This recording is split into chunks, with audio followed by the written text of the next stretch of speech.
সুপ্রিয় শিক্ষার্থী বন্ধুরা, তোমরা সবাই কেমন করি? সবাই অনেক অনেক ভালো আছো। নতুন শিক্ষাক্রম সম্পর্কে তোমরা অনেকেই জানো, অথবা বলা যায় তোমরা সবাই জানো নতুন শিক্ষাক্রম কি। নতুন শিক্ষাক্রম নিয়ে আমরা যতগুলো আপডেট দিয়েছি, আমরা দেখেছি যে সবগুলো আপডেট সবাই সদরে গ্রহণ করেছে। এজন্য আমাদের কাছে মনে হয় যে নতুন শিক্ষাক্রম নিয়ে সবাই জানতে আগ্রহী। তো নতুন শিক্ষাক্রম নিয়ে নতুন একটি আপডেট নিয়ে আজকের ভিডিওতে কথা বলবো। নতুন শিক্ষাক্রম বাতিলের দাবিতে কর্মসূচি ঘোষণা করা হয়েছে। এই বিষয়ে বিস্তারিত জানবো যে নতুন শিক্ষাক্রম বাতিল করার জন্য কারা দাবি তুলেছে, কারা আন্দোলন করতে চাইছে, কারা কর্মসূচি দিয়েছে। শুরু করার আগে সবার কাছে ছোট্ট একটা রিকোয়েস্ট করছি, যারা এখনও আমাদের চ্যানেলটিকে সাবস্ক্রাইব করোনি তারা এখনই সাবস্ক্রাইব করে রাখো, এবং যারা এখনও আমাদের ফেসবুক পেজে লাইক দাওনি তারা লাইক দিয়ে রাখো শিক্ষা সম্পর্কিত যে কোনো আপডেট সবার আগে পাওয়ার জন্য। আমরা এখন সরাসরি মূল টপিকে চলে যাচ্ছি। এখানে একটা নিউজ দেখা যাচ্ছে, শিক্ষাক্রম বাতিলের দাবি, শিক্ষা আন্দোলন ব্যানারে অভিভাবকদের গণস্বাক্ষর কর্মসূচি ঘোষণা। আমরা বিস্তারিত জানার জন্য একটু নিচে স্ক্রল করে যাচ্ছি। নতুন শিক্ষাক্রম বাতিলের দাবিতে গণস্বাক্ষর কর্মসূচির ঘোষণা দিয়েছেন অভিভাবকরা।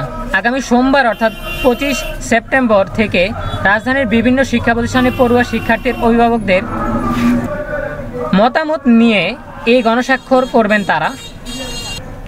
পরে শিক্ষা মন্ত্রণালয়ে দাবি দেওয়া সংবলিত স্মারকলিপি দেওয়া হবে, তাতে গণস্বাক্ষরের কাগজপত্র যুক্ত করা হবে।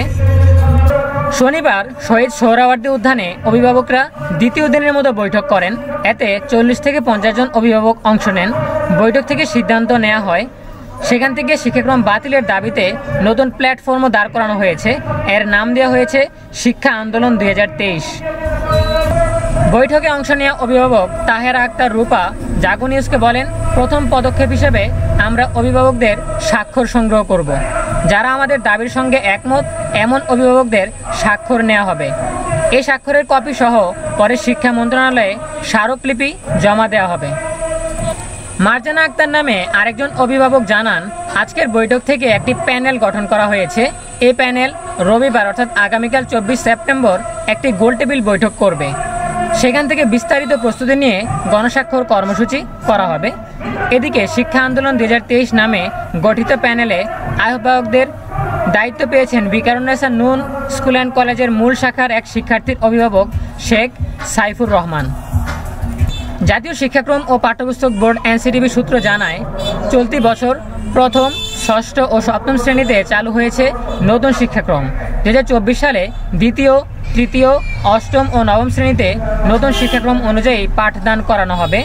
চতুর্থ, পঞ্চম ও দশম শ্রেণীতে নতুন শিক্ষাক্রম চালু হবে 2025 সালে। অর্থাৎ প্রাথমিক ও মাধ্যমিক স্তরের প্রায় সব শ্রেণীতে পুরোদমে চালু হয়ে যাবে নতুন শিক্ষাক্রম। নতুন শিক্ষাক্রমে মূল্যায়ন পদ্ধতিও ভিন্ন, শতভাগ শিক্ষণকালীন মূল্যায়ন করা হবে। 2026 সালে এসএসসি ও 2027 সালে এইচএসসিতে জিপিএ পদ্ধতি বাতিল করা হবে।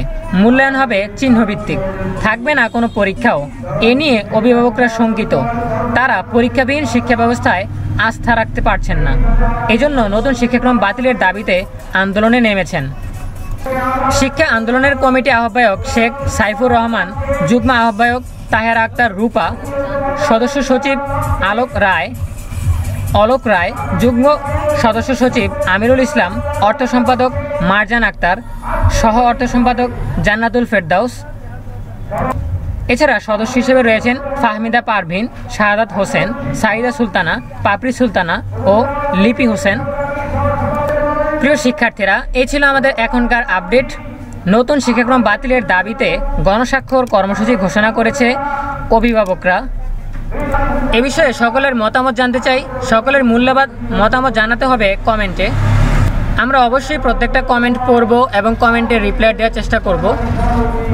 তোমরা সবাই নিজ নিজ মতামত জানাতে থাকো কমেন্টে। দেখা হবে পরবর্তী ভিডিওতে নতুন কোনো আপডেট নিয়ে। সেই পর্যন্ত সবাই ভালো থাকো, সুস্থ থাকো, সেই প্রত্যাশাই করছি। সকলের জন্য রইল অনেক অনেক শুভকামনা। ধন্যবাদ সবাইকে।